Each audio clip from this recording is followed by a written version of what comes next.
Welcome to our channel. నేను మీ లక్ష్మణ్. ప్రస్తుతం మనతో పాటు ఉన్నారు ప్రముఖ రియల్ ఎస్టేట్ ఎక్స్పర్ట్ నాంది రామేశ్వరరావు గారు. సో నమస్తే, ఎలా ఉన్నారు సార్?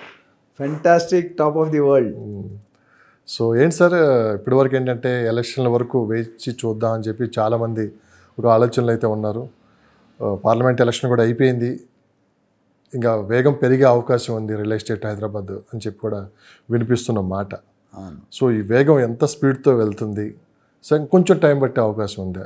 మరి ఇందులో ఇంకో క్వశ్చన్ కూడా ఉంది, అంటే హెచ్ఎండిఏ పరిధి పెరగటం వల్ల ఇన్వెస్టర్స్కి ఎటువంటి ఇందులో లాభం వచ్చే అవకాశం ఉంది?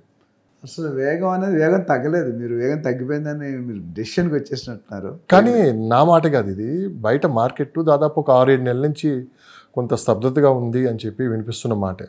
మీరు టైం ఉన్నప్పుడు ఎనీ రిజిస్ట్రేషన్ ఆఫీస్ తెలంగాణకి వెళ్ళి ఎన్ని రిజిస్ట్రేషన్ అవుతున్నాయో కనుక్కోండి. నెలకి 4,000 నుండి 5,000 రిజిస్ట్రేషన్స్ ఎవ్రీ మంత్ తెలంగాణలో అవుతున్నాయి.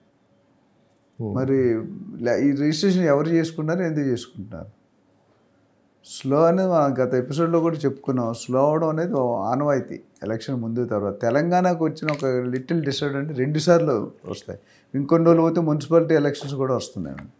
సో ఏపీకి ఒక చిన్న అడ్వాంటేజ్ అంటే అసెంబ్లీ, లోక్సభ ఒకేసారి వస్తాయి. అవును, మరి అసెంబ్లీ ఒకసారి వస్తుంది, 4 నెలల గ్యాప్లో 5 నెలల గ్యాప్లో లోక్సభ వస్తుంది, మళ్ళీ ఒక 2 నెలల గ్యాప్లో మళ్ళీ మున్సిపాలిటీ లోకల్ ఎన్నికలు వస్తాయి.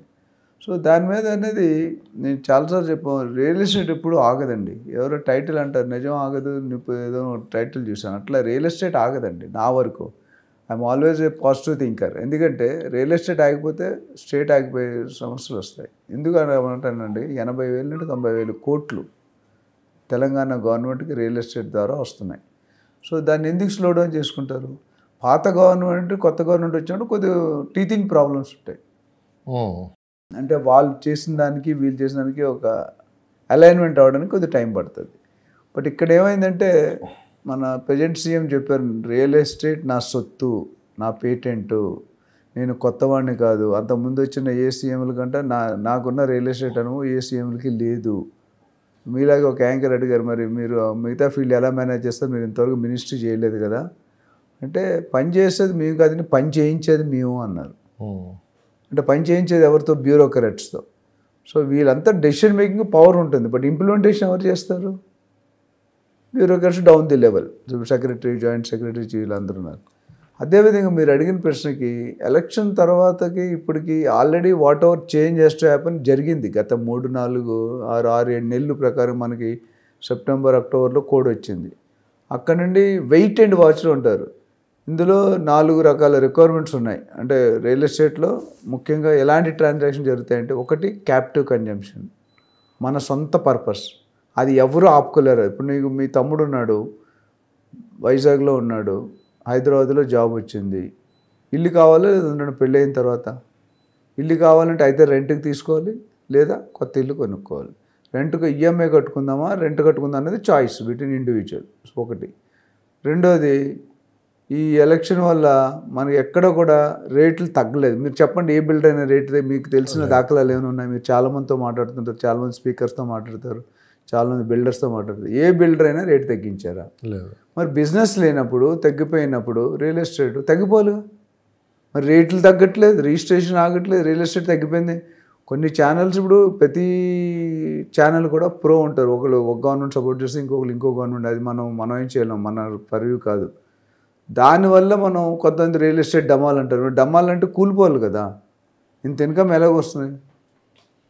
సో నేను అనేది ఏంటంటే, ప్రీ ఎలక్షన్స్ కానీ నిన్న ఎలక్షన్ అయిపోయిన తర్వాత కానీ నెక్స్ట్ పోస్ట్ ఎలక్షన్ కొన్ని రిక్వైర్మెంట్స్ కన్సిస్టెంట్గా నడుస్తాయి. అది ఎవరు ఆపలేరు. ఏం ఆగుతాయంటే, ట్రేడింగ్ చేసేవాళ్ళు కొద్దిగా ఆగుతారు. ఎందుకంటే ట్రేడింగ్ అంటే అర్థం ఏంటి? మీరు కొంటారు, మీరు ఇంకో 6 నెలలు ఇస్తారు, దాన్ని ఇంకొకటి మార్జిన్ అమ్మేసి వాళ్ళు డైరెక్ట్గా రిజిస్ట్రేషన్ చేస్తారు. అలాంటివి కొద్ది రిస్క్ ఉంటుంది, ఎందుకంటే తీసుకోరు. డబ్బులు ఉన్నాయి, మనవాడికి కొడుకు ఇవ్వాలి, 10 లక్షలు 50 లక్షలు ఎఫ్డీ వేస్తారు, లేకపోతే రియల్ ఎస్టేట్లో పెడతారు. అది ఆ రిక్వైర్మెంట్ ఆగదు. నేను నా మనవరాలకి ల్యాండ్ కొని 10 సంవత్సరాలు ఇచ్చేస్తాను. ఆ రిక్వైర్మెంట్ నేను డబ్బు ఇంట్లో పెట్టుకున్నా, బ్యాంకులో పెట్టుకుని రెండు వేస్టే. బ్యాంకులో పెట్టుకుంటే 7%, 7.4% అది వస్తుంది. అదే రియల్ ఎస్టేట్లో సరైన, మళ్ళీ ఇక్కడ కండిషన్ ఏంటంటే ప్రతిదానికి టర్మ్స్ అండ్ కండిషన్, సరైన ప్రాజెక్టు, సరైన బిల్డరు, సరైన లొకేషను, సరైన ఏజెంటు, ఇందులో ఏ ఒక్కటి తప్పినా నేను అన్న జరగకపోవచ్చు. ఓకే. మనం ఇన్వెస్ట్మెంట్ పెట్టే దేనికి రెట్టింపు కోసం పెడతాం. మనం తక్కువ టైంలో ఎంత ఎక్కువ టర్న్ ఓవర్ అవుతుంది. చాలాసార్లు చెప్పారు, మీరు బజ్జీ బండి ఉంటుంది కదా, వాడు చేసిన టర్న్ ఓవర్ పెద్ద పెద్ద ఇండస్ట్రీలు చేయవు. వాడు ఇన్వెస్ట్మెంట్ ఎంతంటే 6 to 10 చేస్తాడు టైము, సాయంత్రం ఒక్కోటి ఇవన్నీ చాట్ అని. వాడు ఇన్వెస్ట్మెంట్ 2-3 వేలు ఉంటుంది, దాన్ని 3 times టర్న్ ఓవర్ చేస్తాడు.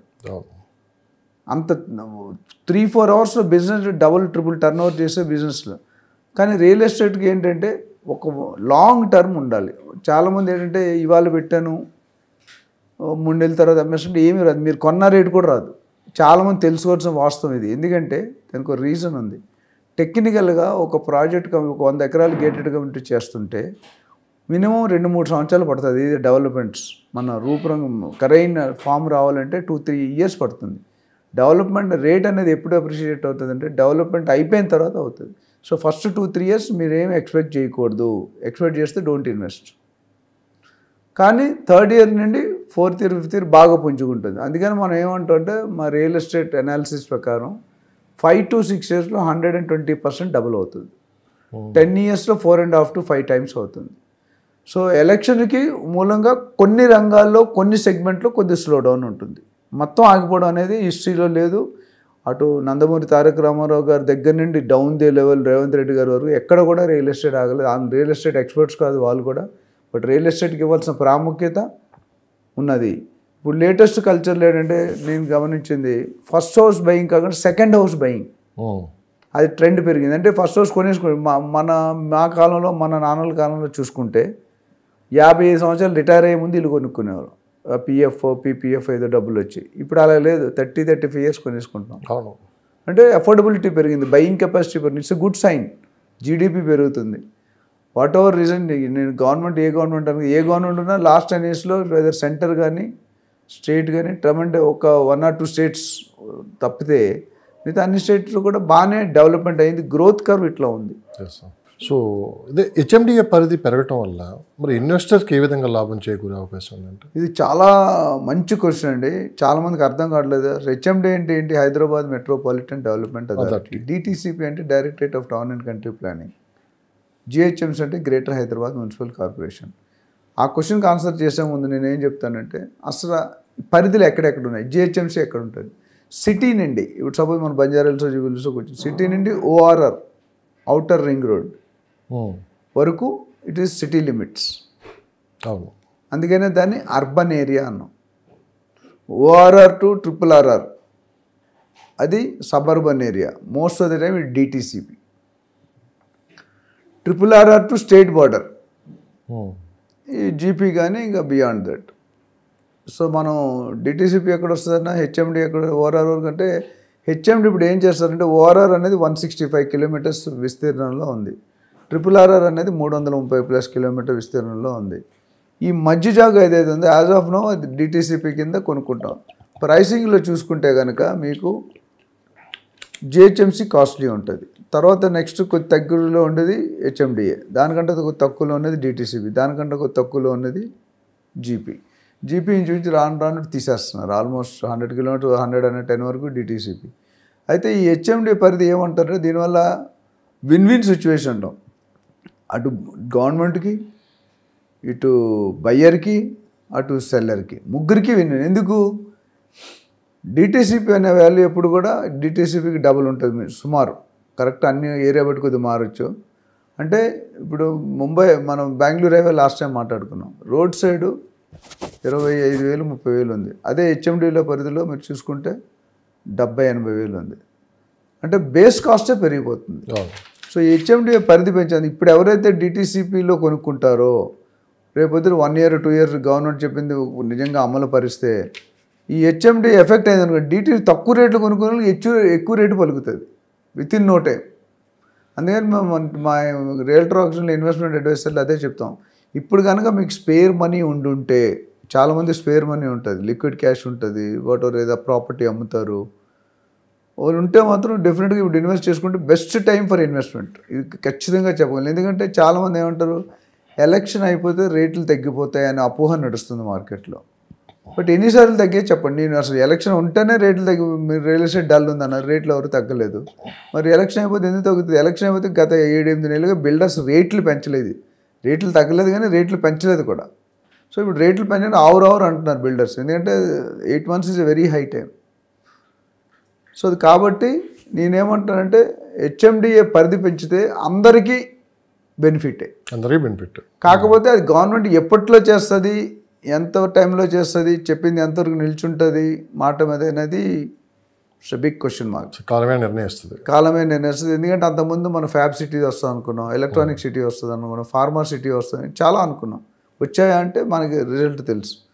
సో చెప్పినవన్నీ చేయాలని లేదు. ఎలక్షన్ ముందు రాజకీయ నాయకులు 100 కమిట్మెంట్స్ ఇస్తారు, అందులో కొన్ని చేస్తారు, కొన్ని చేయలేకపోతే, చేయాలనుకున్నా చేయలేకపోవచ్చు. స్టేట్లు 2 కూడా ఇప్పుడు అప్పుల భారాన్ని ఉన్నాయి. ఇది ఒక నాకు తెలిసి 6 లక్షల కోట్లు, అదొక 12 లక్షలు 11 లక్షల కోట్లు ఉంది. సో దాని నుండి పైకి రికవరీ చేయాలి. ఇప్పుడు కొంతమంది స్టేట్ ఇంట్రెస్ట్ కట్టడానికి మళ్ళీ అప్పులు చేసి ఇంట్రెస్ట్ కడుతున్నారు. ఒకప్పుడు ఇండియా పివి నరసింహారావు, మన్మోహన్ సింగ్ టైంలో ఇండియా ఆ స్టేజ్లో ఉండేది.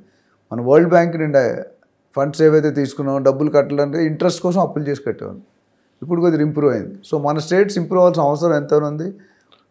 సో దాన్ని బట్టి హెచ్ఎండిఏ పరిధి పెంచడం వల్ల ఇట్స్ ఎ పాజిటివ్ మూవ్.